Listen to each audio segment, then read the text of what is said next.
lumeme. Sa lamemesa. Oo, si ate ang kausap eh.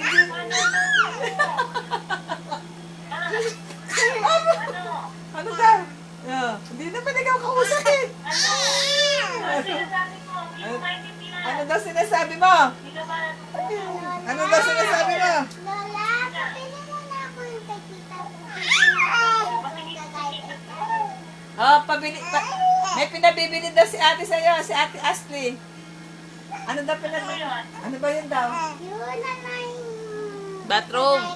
Ay, kaya daw kay Kyle na bathrobe. Ako rin, tita. Bili mo ako, tita. Bathing suit. Ayan, 2-piece. Sabi mo, bili ka 2-piece. 2-piece. Tita, bili mo akong 2-piece. Tsaka may ano dito. Oh. Nabili nga tutis, Tita Ruby. Kaya, kaya natin kanong gagagay. Oo. Tsaka may bibili. Nahihilo na si Tita Ruby sa inyo. Nahihilo ingay na. nyo. Maingay kayo. Nahihilo na si Tita Ruby. Oh. Lalo na kay Lia, mag-ingay.